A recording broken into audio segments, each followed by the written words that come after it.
Okay, viewers, wherever you're watching us from, this is CIC Press Team. My name is Edward Remakai. I'm live here in Pretoria, South Africa. Join me today. Sorry, it's an outdoor studio. It's not the studio. We're not in our studio. So, can I have another computer? So today, I'm privileged to feature the group called the Progressive Forces of South Africa. This group, I'm sure some of you that have been following the happenings that have been going on in these two countries, Zambia and South Africa, regarding the funeral, which is already in session. Of course, the matter is in court. We're not going to discuss anything about that, but we are going to discuss predominantly about this group because they've been on the scene and we want to find out who they are, what's the need for them, and some other pertinent questions that we need to know, because I come from Zambia myself. I'm sure some of you know me, and this group, youth progress and so forth. So it's a honor, especially that we are also here in South Africa to cover the judgment which was supposed to be done, which has also been deferred to Friday or any day. It will be tomorrow because today obviously the day is already done. There will be no judge at court this time. So on the day of judgment, I had the privilege to interview the king, King Halelo. Is the pronunciation okay? King Halelo. From the Bataung Kingdom. I'm learning a lot today. Alright. Where he explained some stories, you know, it was more of a lecture, especially on my side, because he explained a lot of things that abounding with traditions, customs, norms, and so forth. So, I also posted on my social media platform, those who've been following me, that I will be meeting various stakeholders in South Africa just to get to know and understand what's their view, especially for these guys who have been so much active on this matter. They are at court there, they were seen with banners, placards, and so forth, including the banner here, which you can see obviously behind them, and so forth. So, not necessarily you're expecting to know who they are, because I also don't know them. So, what is Progressive Forces of South Africa? What do you do? Or who are you? Thank you very much. Good evening and good evening to the viewers in Zambia.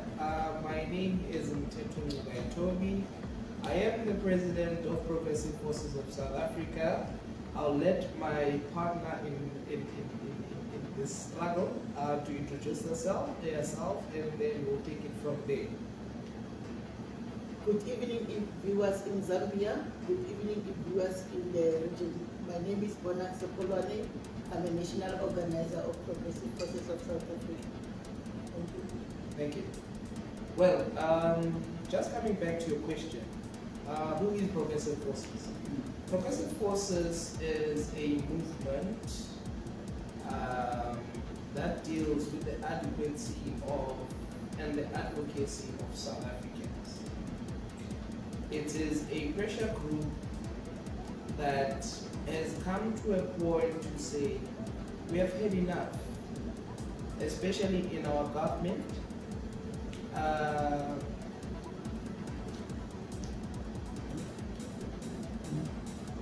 Oh, sorry about that. Yeah, we have had enough, as I said, we have had enough in the region, in the section of South Africa. We are, as I said, we are a pressure group.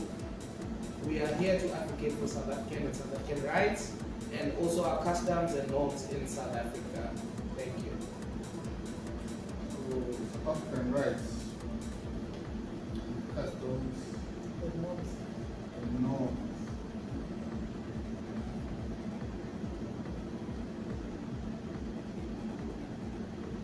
So, what made you to react to the ongoing interest between Zambia, South Africa? What brought you in on this thing? Okay. What's in it for you? As Just progressive, be brief. Don't say about the judgment. yes, no, as progressive. Speak about you and your activities. Yes, no, as Progressive. progressive forces, one of our main causes is the immigration crisis that we currently face in the country. And Come again, immigration? one of the immigration crises that South Africa is currently facing. So that is one of our main goals that we are pressuring the government to use. So in this regard, one of the things that made us to be invested in the issue of Edgar Lungu is the issue that Edgar Lungu, how he came into the country when we found out that he died in South Africa, and then the issue that when the family announces that they want to bury him here, then we started to dig deep on how is it that a person who had a constitutional mandate of 7 years can want to be buried in a foreign land, whereas he was a servant of other nations in a foreign country. So with that being said, we took it upon ourselves to investigate what really happened, and we found that there were some discrepancies with the Home Affairs, where some of the protocols and the norms that the Home Affairs should follow in South Africa in regards with migrants coming in were not followed, and the processes were overlooked for Edgar Lungu, given the fact that he didn't come in as a diplomat, he came in as an ordinary citizen. So that is how we got invested in the case of the Lungus.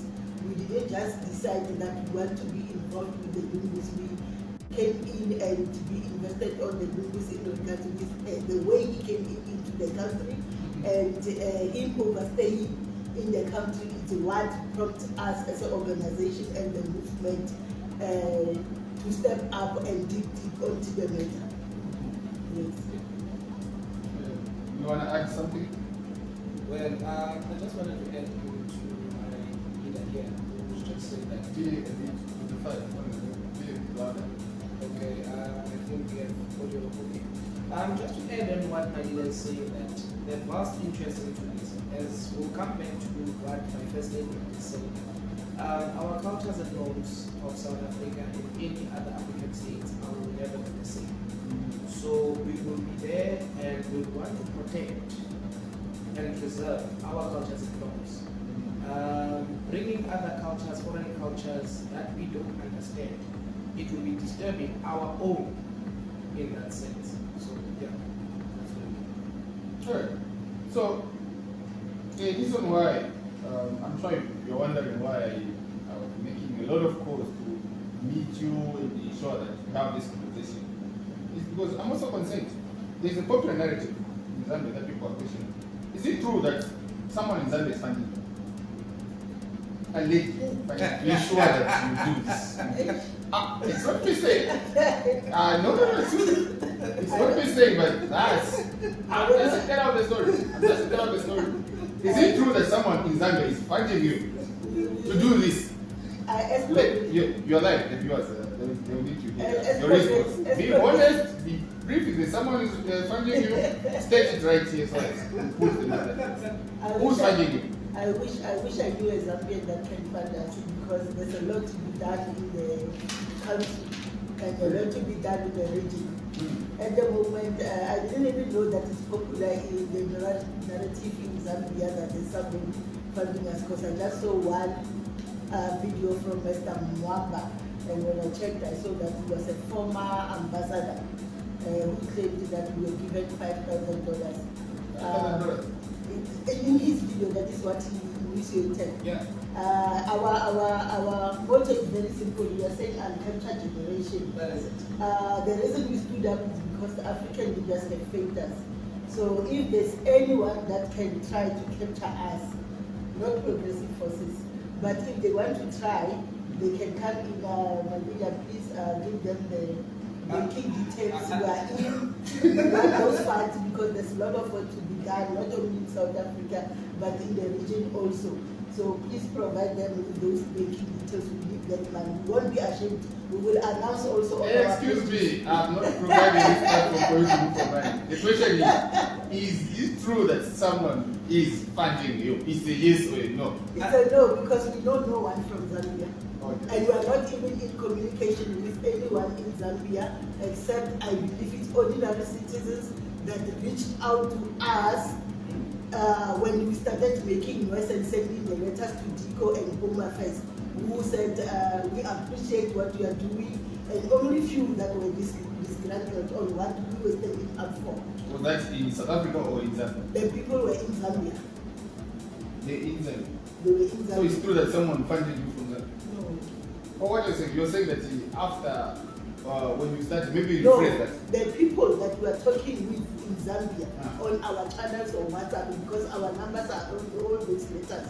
It's ordinary Zambians that I don't even think they have any influence in Zambia or any status in Zambia for them to fund us as progressive forces. So no one is funding us, and we are not even in communication with anyone, whether it's in Zambian organization or political party and so forth. Just to add on my leader what he's saying in regard to this funding thing, it's very appalling for us, and it is definitely an insult as a movement that we go and make sure that we ask from our South African people to support us in whatever that we do. But we find that we are captured or being given funds from other entities that we don't understand. So if we come to that sense, what we will do is we'll give you our account number. If you want to fund us, we don't have an issue, we can call the account number now. I think it will be better for your viewers. I know that this is not a platform for them, but I just want to put a statement that this is not a movement you just like, but if you want just to assist us, well, that is it is your prerogative as an individual. So, am I allowed to do that? That would deviate No, from we the don't essence have- of it. we That are would fighting deviate the from the essence system. of it. We are fighting the system. So as a civil movement fighting the system that is currently oppressing us, we do need the funds.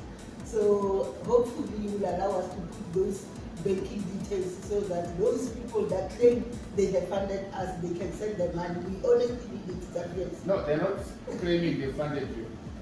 The claim is that Mm. there is someone funding you. We need that person Who, to come out so that the money can come to the right so people. you do need funding. Yes. But there's no one funding right now. No.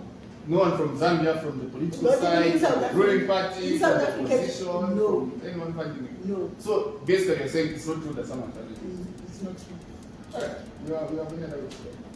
I'll come back to my leader what you are saying right now regarding Mr. Mwamba's even saying that we are paying $5,000 and lying to the Zambian community saying that our press briefing was done in Central, only to find out our press briefing was done in Midland. That is number one. Secondly, I want to fix this thing of Mr. Mwamba while you are still here. As I said, we don't want to go the dirty route of hanging out dirty linen.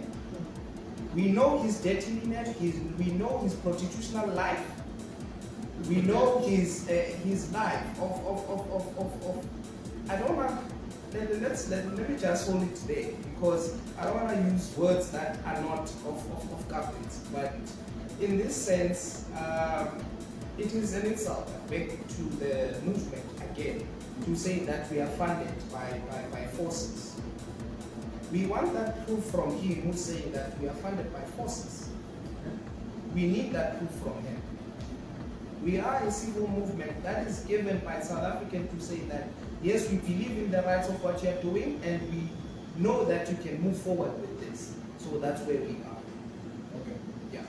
Okay, let's move on. Next question. What? This, obviously, there are those. Of course, it's a two-way thing. A two-side story, or two-side of the coin, where there are those of you. Obviously, I can see. Can you read for me those words written? Edgar Chagalungu must be buried whole. You get that? Maybe read again. Edgar Chagalungu must be buried Oh. So there is this statement from your side that once this Edgar, who's the former president, will be very important, and then there is another side of the coin of those that, I don't know, for the lack of a better term, they don't agree with you. Alright? So we leave it there. Now, my question is, in an event that, have you waiting for the judgment? In an event that, because you know it's a contentious one, but this is a general question, you know, you can ask. In an event that the judgment goes the other way, which is not of your interest, because he mentioned the aspect of traditions, the aspect of norms, the aspect of what, even from the interview we had with the king, he really took his time to explain the culture, the norms, and everything. But let us, you know, it's a dice. It's a dice. We don't know where it's going to go. I don't know. We don't know. We all don't know. Let us imagine that the judgment goes in favor. I mean, it goes not in favor of the Zambian government who have sued to have the body repatriated to Zambia. And then, but Edgar will just be buried in South Africa. What are we going to do? What next for progressive? As we said, we are pressure group. Our job is to pressure our own government. We're going to pressure your own government. Yes. Okay? But have you done that? Have you tried to do that? Yes. And what's the response? What's the progress? Our government is very silent, especially when we expose the laws that are not enforced and that we are constituted. So, as progressive forces, if we do have the powers, we would have acted or maybe be a friend in the court with the Zambian government in this case. But because of the limited resources we have in it, that is why we used what we have in our reach to support the Zambian government. The reason being, a president is not a normal human being. He was a servant to the Zambians, that is number one. He served the Zambians for 7 years. This is not about the private people which are doing this in this matter, who was a father, a husband. It's also about the people that he was saving. He had a constitutional mandate to serve those people in Zambia. With that being said, there is no way that a person like a president or a king can be buried in a foreign country. Given our cultures as Africans, we bury a king or a president where the umbilical cord has fallen. Edgar Lungu's umbilical cord is not in South Africa. When we look at an African side, we are not looking now with the Roman Dutch laws and other things, and respecting the norms, which is our ancestral ways and means of survival and life, and accepting and acknowledging how our people are living as Africans. So we understand as progressive forces on why the Lungus are here in South Africa. And we are still standing and saying, let the Lungus go back to Zambia, bury the servant of the Zambian in Zambia, account the people of Zambians with the current cases that are currently there in Zambia, and they can relocate on a clean slate. So you are aware that Very aware. they are facing some cases? Yes. Are you also aware? I'm very much aware. What are you? Well, there's cases of racketeering, there's cases of land cases, racketeering, and obviously corruption in the whole consistence. So yeah, we're going to win. Well, that's very good research. Well, what do you think is the general percent around having this final reciprocity in South Africa from the street point of view? We don't want a situation that, especially those who stood up and those who couldn't stand up but have an interest in this case. We are tired of African leaders looting from Africans, displacing Africans, instead of saving them and doing what is needed in terms of infrastructure, in terms of jobs, in terms of providing for what Africans deserve and they do for themselves. And then when their terms are ended, they run to foreign countries to enjoy the loot. So that we, as long as we live, we will not allow South Africa to be a haven for the African airlines to come and run to and enjoy the loot that they have taken from their own people. Okay. Any other addition? Well, just to add on to my leader, it is quite a shame to see African leaders who would go and destroy their own countries and seek a refuge in invented commerce with the loot that they've destroyed other countries and live lavish. It is really a shame again to look at them and call them leaders. That's where we are. You know, when you look at other countries, they are prospering and their people are prospering with their own kind. But in Africa, it should be certain individuals that prosper. So we don't want that. We will never allow that. That is not us. That's not what we believe in. We believe in equal sharing. Now, the people that we took as CIC was published, I think this morning. And it's training everybody listening to the king speaking.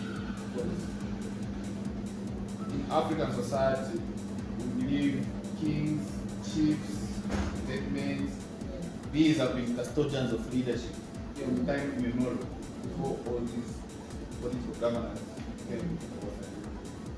So, what did you take for the king, the whole king, to move from his palace to attend the court case and then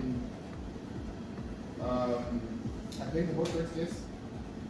He's been also against the idea of our president of Zambia being buried here. Just in generality, how do you interpret this sentiment or narrative of the whole king getting involved in this matter? Oh, okay. I don't know if you only interviewed one king. There were actually two royal houses that were present. Yes, they said he's the big one. They said when he speaks for them all. We would have loved to interview others, but they all said when he speaks for everyone. Yes, no, I want to make a point that pointed out. The other royal houses that we didn't interview, here in Pretoria, they just got their title deed 2 weeks ago. They got what? The land title deed that was taken during colonization. They just got it 2 weeks ago, here in Pretoria. They are land title deed. Yes. The owners of this land. The owners of the land where you are currently at. I'm talking about the other royal houses. They just got the land, this Pretoria, title deed 2 weeks ago. And the instrument, because there was no documentation when the white people were taking the land, that was used to obtain the title deed that they currently have now for 14 days. It was the grave. So, yes. Oh. So for us as Black South Africans, since we do not have the documentation, I'm also referring to me because we have a similar situation in Limpopo regarding our ancestral land. We use the graves to point out that this is my great-grandfather's grave. This is where he was buried. So with that grave, you have a right to claim the land in South Africa. So for us, since we are still in an issue of a land, having a grave in South Africa is a very big thing. I don't know if you saw 3 weeks, 4 weeks ago in Mpumalanga, in a village, there was a Nigerian guy who died at that site. The wife or the girlfriend tried to bury him that site, and then the villagers came out and refused his burial. Because for us as Black South Africans, you should be buried to where your image is. That is why you saw those two royal houses standing up and coming to support what the Zambian government is saying, that the elder women must go back home. That is why you see us standing up, because the land claim processes in South Africa also improved the land graves, the graves. So in 20, 30 years' time, as you know that we are currently busy with those land claims, the Lungus family have the right to come and claim and use the very same Roman laws and say, our great-grandfather is here. Point the grave and claim the land. That is why you see us standing up. Oh. So, it's not only the issue of Zambians needing their servant back, it's also an issue for us as South Africans to bury foreign nationals in our land. Yes. Wow. I'm sure you are listening for yourself. I'm just listening to this for the first time. Wow, the matter looks hotter than it seems on the surface. We get on it. The king also spoke about the issue on the cultural aspect of the matter. Just how do you think the matter affects the sacred heritage of African countries regarding parasites? I know this is what we're talking about, but I want you to maybe deviate a bit more at the African context. Coming to South Africa, we've got 11 official languages. Let me add also the 12th one that is spoken. We've got, as I said, different cultures and norms. There's certain ways of how we do our certain traditions, and there's certain ways of how we bury our loved ones. So you cannot have a foreign stranger that will be in the midst of that. So it confuses everything in cultural aspect and also in human aspect. So we are saying again, we will not allow a foreign president to be buried in this country. He's not an ordinary South African who can say, let's go and put him in Mpumalanga because there was no funds. We cannot put him in Cape Town because there was no funds. We cannot have that. So, I think you say that point several times. Yeah. You was out there. The other thing also, given the status of Mr. Lungu, is the issue of the flag. You do not bury a man of that status without a symbol of flag. So if he's buried in South Africa, which flag will rise and which flag will go down? Because he cannot be buried on a Zambian flag in South Africa, even if they say they will bury him as a private citizen. He's not a private citizen. The Lungus know, and they understood when he took an oath to serve the Zambians that he is no longer theirs. He belongs to the Zambians. So for me, I believe that they are now being selfish towards the Zambians, because the Zambians deserve to mourn the servant that served them for 7 years.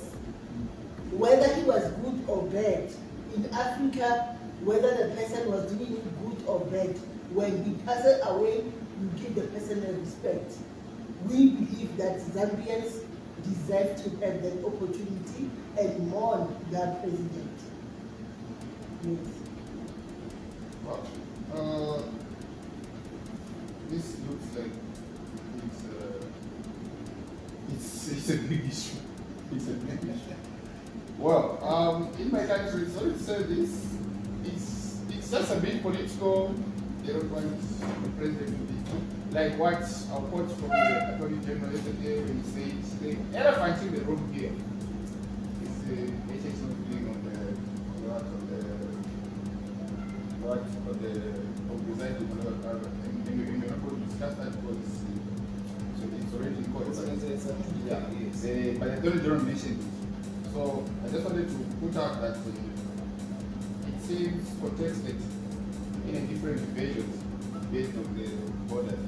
There the matter is different, here the matter is way different. But the gist of me coming all the way here and actually looking for you guys and just to have this interview was basically to understand in accordance with their whole popular narrative where I'm coming from, they believe you guys are okay with it. And they believe without money you guys can't do anything. They believe you've been paid. And I'll be very open that you've been paid by UPNG, which is the ruling party in Zambia.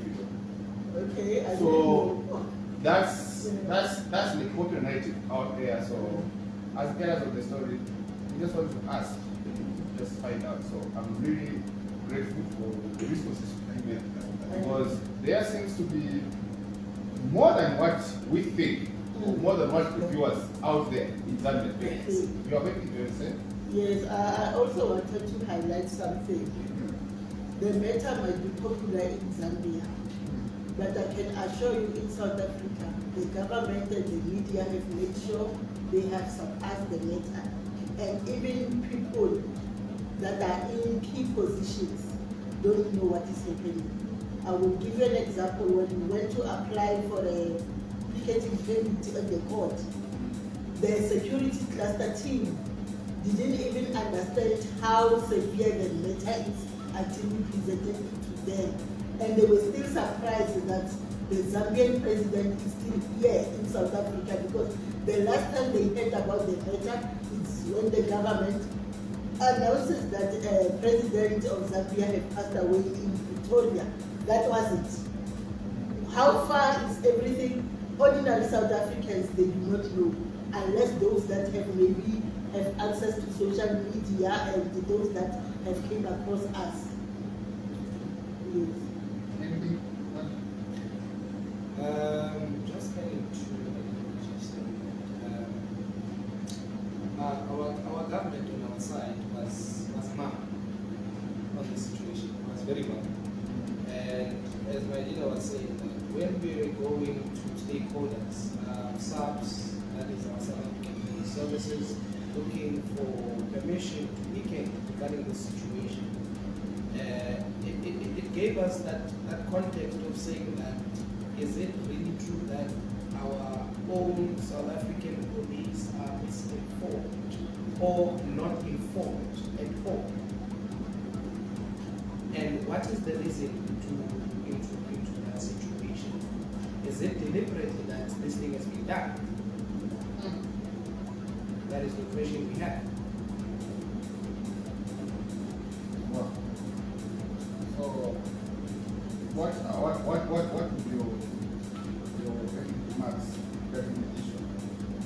Because obviously you say you were saying you were to proceed and to prolong the interview. What is the same thing?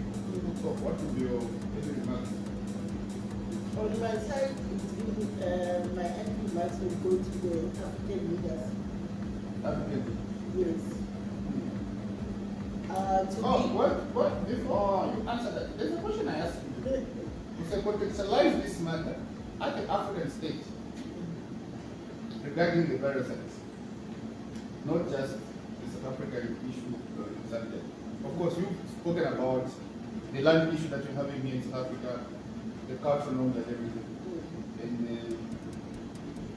I agree with you. Someone may use the grave to say this is our ancestors. I think this is literally where I come from. So I understand from the point of narration. I am a journalist in Zambia. Of course, we would love to see that ceremony happen in Zambia. But I share the views of many Zambians. Politics aside, but that's what it's supposed to be. However,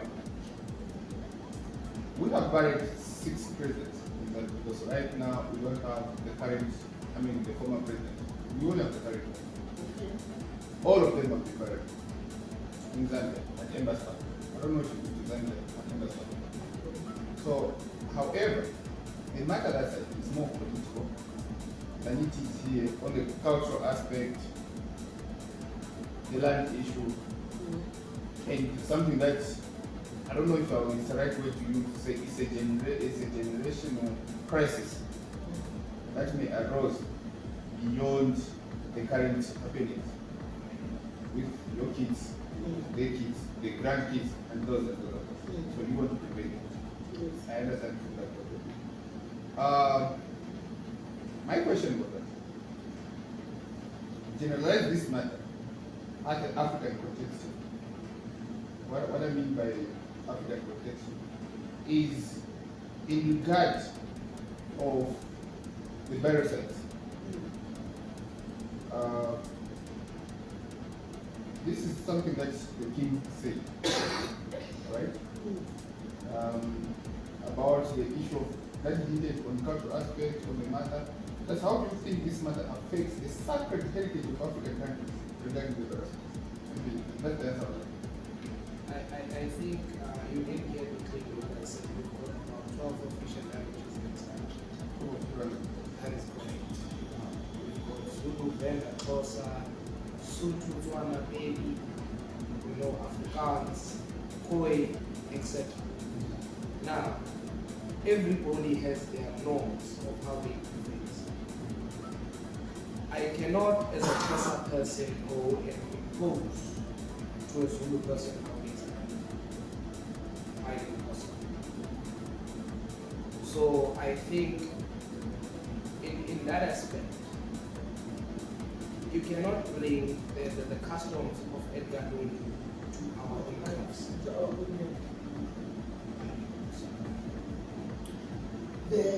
In the simplest way, let's go to an African city. The way the Makais perform their rituals in the graves is different from the way the Sepularis are performing.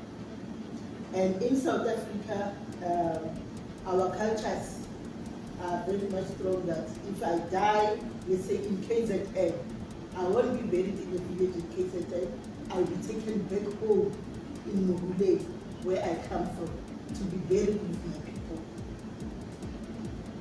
I don't know if that makes sense. And it's very unfortunate that we as Africans, we are losing ourselves in a European ways, while the Europeans are currently taking an African way.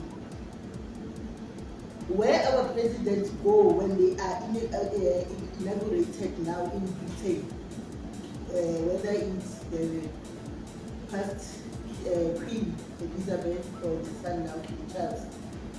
King Charles had a cancer. He came on national TV and said he will not take Western medicine, he will take herbs to cure his cancer. He's alive now. I saw a video when Queen was buried. During the ceremony of her funeral, there was a goat in front of a casket that was taken in front because they were doing that ritual.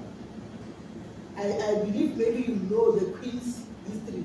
She lived in South Africa for over 12 years and she was traveling the whole of Africa learning the traditions and the norms. They picked and chose which norms and tradition to use for themselves. That is why even today we see they are the ones that our presidents go there, wear the belts and be ordained there, not our own African kings and queens. Wow. King Charles last week, he was using what we call umpepo. I don't know what you call it in sense, in Zambia. He even do it like this. And the people that were his delegation came into that incense smoke. But we as Africans, we have lost who we are and follow the Roman laws that are not benefiting us. And because we have forgotten who we are. Now, it is the very same Roman law that we're depending on to do the right thing, whereas we as Africans, we know exactly what is the right thing to do. So it's not like the Lungus don't know what is the right thing to do. They know very well. But because there's a loophole on the Roman law, they're using that loophole to cover themselves for whatever reason that they have. Suspects are very high. Yes. How high? Very high. Of course. Okay, there you are. Is it, ladies and gentlemen, countrymen worldwide? We are here in South Africa, Pretoria. I've been joined by the Progressive Forces of South Africa, led by their president. What's the name again? His name. How do you pronounce it? Maybe what we do is let him say it, and then let him spell, and then I'll be writing here. If I can pronounce it properly, as I'll be heading back home. Yeah, say your name and then pronounce it. My name is, once again, is Mteto Nkaitu. It's M-T-H-E-T-H-O. You are too fast. Let's go again. Mteto is M-T-H-E-T-H-O. That is long. Mteto means long. That is Long. long. That is correct. Okay. Nungaitobi. Come again. Nungaitobi. Okay. Spell it. N-G-C-U. N-G-C-U. K-A. Wow. K-A. Y-I. Y-I. T-H-O. T-H-O. V-I. Don't forget our banking details. We want the person. And let's not forget And about then how? That one. So now this one. N-G-C-U. Yes. I mean. Nungaitobi. Let's sing it together. Nungaitobi. Oh my goodness. A wolf doesn't bow down. Okay, I'll take this as my name as well. And your name, you are the president for Progressive Forces of South Africa. president for Progressive Forces. Yeah. Sorry, not that. South Africa. Your name, madam? Bona Sepolwane. Oh, Bona. B-O-N-A-N-G. B-O-A-A. B-O-N-A-N-G. Yes. Bona. Yeah, like Bona Mateba, just the bigger one. There's the first one.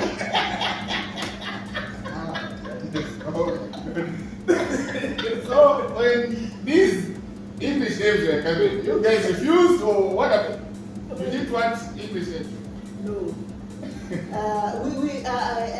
For me, I do have it, but I don't acknowledge it because I'm an African. So when I get my independence, when I got my ID, I decided I'm a traditionalist, and then that name that they give it to me, I don't want it. Yes. So I just carried it. Remember in South Africa, we normally use two names. So I just carried the one that. In Zambia, we use as many as we do. Okay. My name's Edward Roy Mackay. Yes. I'm the director of CSE Press Team. And I also have to dabble as the president from Southern Press Club. It's my new position. Here in South Africa, I came with my team, the media, to ensure that we cover the judgment which we thought would be done. But then it could be tomorrow or any other day before Friday. We just got interested to meet the Progressive Forces of South Africa and ensure that we discuss with them. We just get to know who they are. I've learned the way that without citing this name. So these people have said their piece. The matter to them is more of cultural, it's more of land issue. They've been battering issues here. Of course, we've been hearing. I would have loved to attend to other matters that I wanted to ask them. Like maybe if God allows, I have some other audience with them. I'd like to learn a lot about South Africa. We have a lot of narratives in Zambia about South Africa, of so many issues. I think I shared three fighters, of which may not be of this interview. It was very paramount that we have them live on this platform to explain themselves who they are, because we don't know them. I didn't know them. They have said their piece. You've heard them. They are not funded by anyone. Stakes are very high to their side because they live here, they're South Africans. Obviously, whoever you are, wherever you are, you have the tradition, you have the custom, you know where you come from. An African especially, villages define us. Kings, chiefs identify us. And this all adds up to the stakes being higher, where we should be rested when we die. So we understand this matter in different perspectives. As a Zambian, I'll not pretend, we want our president back home in whatever way. so that the dialogue is done home. To hear people that are supporting one narrative, it will just sure that you get to know who they are and interact. Those who are going to misunderstand, please, you're welcome. You know me, and you can always reach out to me. Whatever the misunderstanding, we are meeting at a common interest, at a common goal, which is to do the right thing. We want to do the right thing and be part of the history. As the media, as the Zambian, and as a person, I want to tell the story in the right way and the truth the way it is. Thank you very much. Before you go, sorry about that. I just want to give the Zambians our last remarks. You know how it is. Futseki man for man Israela Masimba. Israela Masimba. Is that a song? Israela Masimba. What does that Israela Masimba. Israela Masimba. You wanna interpret what you say? No, It's not insulting, right? I believe the Lungus had it very well. It's for the Lungus. No, they had it very well in court. So they will ask tomorrow when they come for the judgment. No, but are you able to interpret what you were saying? You cannot interpret Futsek. The Africans wait, but we all understand. Yeah. Even the animals in South Africa know what Futsek. So. Alright, thank you, those who are watching us. See you. We'll be meeting a lot of stakeholders, like I said. Today was Progressive Forces of South Africa. We hope to meet more when we are able to, if we are able to. Good day. Right.